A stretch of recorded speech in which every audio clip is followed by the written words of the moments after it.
Boa tarde, galerinha do segundo ano. Espero que vocês estejam bem.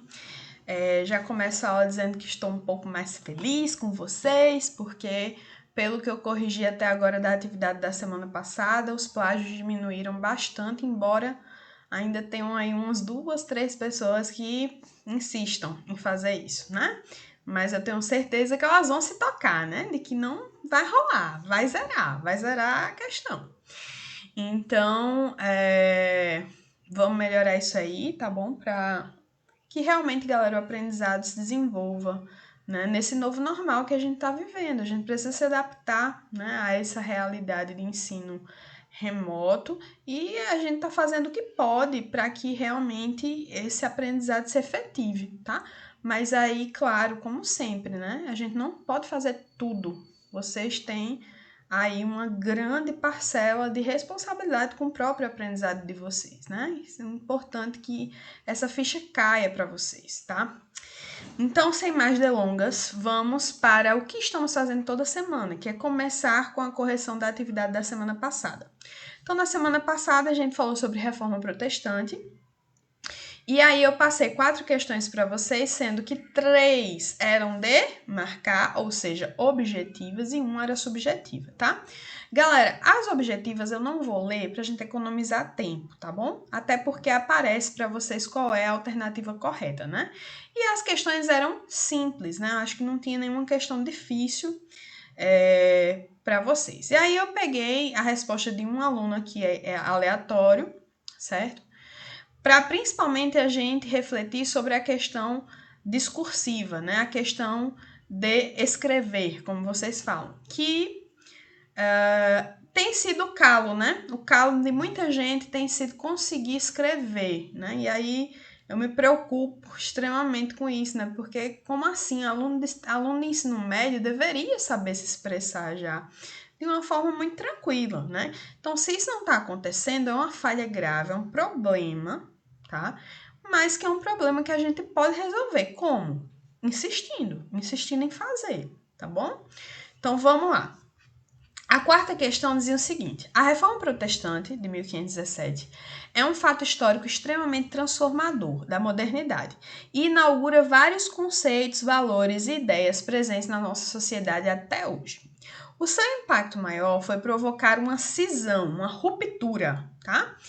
Uma separação na igreja cristã, fazendo surgir várias igrejas protestantes.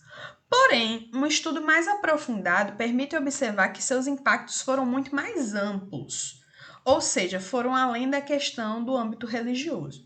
Diante disso, explique a relação existente entre a reforma e a questão da alfabetização, tá? Então, qual é a palavrinha de comando aqui, galera? Explique. É você dar uma explicação. Sobre o quê? Sobre uma relação, tá?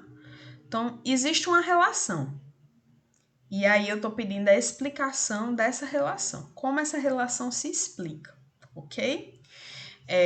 A pessoa respondeu o seguinte: a relação existente é que durante a reforma, Martinho Lutero defendia a livre interpretação da Bíblia, ou seja, ele incentivava a leitura, e com isso houve um aumento no número de pessoas alfabetizadas.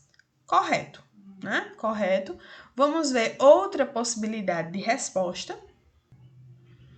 Essa outra aluna ou aluno respondeu o seguinte: quando Martinho Lutero escreveu as 95 teses, eu acho que ela ou ele quis dizer dentre as 16, ou na 16, ele fala que todo cristão, para ser batizado, precisa passar pela classe de catecúmenos, tipo uma escola, seja criança ou os pais dessa criança.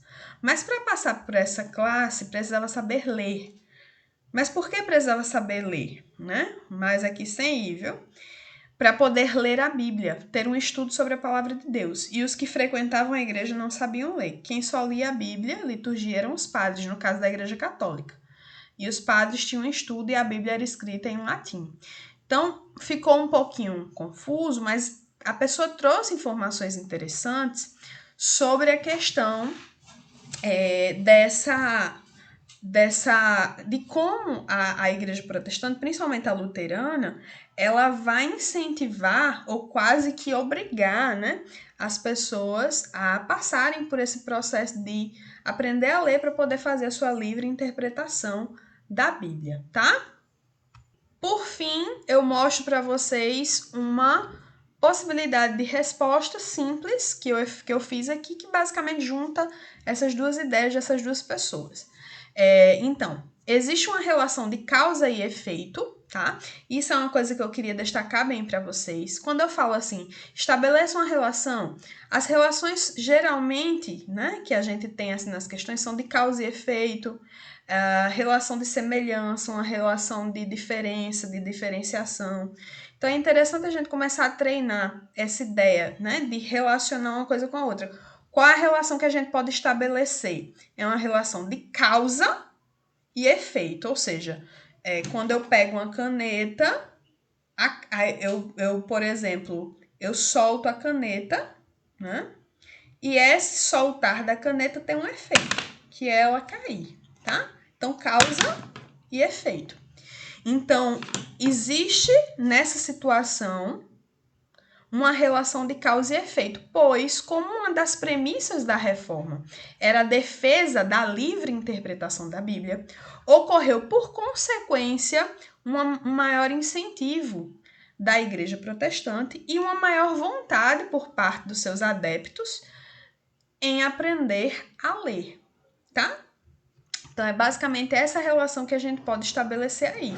E que pode parecer uma coisa simples, mas que se você for parar para refletir, isso tem impactos, galera, gigantescos, tá?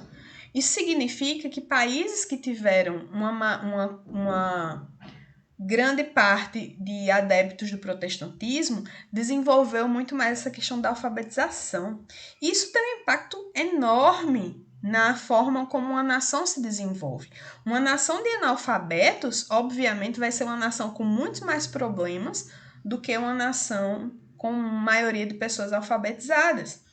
Observe o nosso caso aqui no Brasil, gente, um país colonizado por um outro país católico, né, Portugal. Essa questão da escrita, essa questão da alfabetização, durante muito tempo foi um calo no pé, né? Durante grande parte da nossa história, a maioria da nossa população era analfabeta. E olha o que isso nos traz, né, de herança, de coisas ruins. Até hoje, a gente ainda sofre com isso, se a gente for parar para olhar direitinho, porque apesar de ter diminuído bastante o número de analfabetos, hoje a gente tem um outro problema, que é o analfabetismo funcional, que tem muita gente assim, viu? Inclusive, infelizmente, eu tenho alunos assim, que são pessoas que sabem somente decodificar, mas não sabem interpretar o que estão lendo. Então, olha o tanto de problema que isso causa, né? Uma pessoa que não sabe ler e não sabe escrever, ou uma pessoa que tem dificuldades na leitura, na interpretação, é uma pessoa que é facilmente enganada, né? Por notícias, por leis, né? Que não consegue acompanhar esse tipo de coisa, por leis, enfim. Então, existe por trás dessa questão, dessa relação aí, uma infinidade de reflexões que a gente poderia fazer, tá bom? Então, essa é a correção da semana. Vamos começar agora a falar sobre contra-reforma.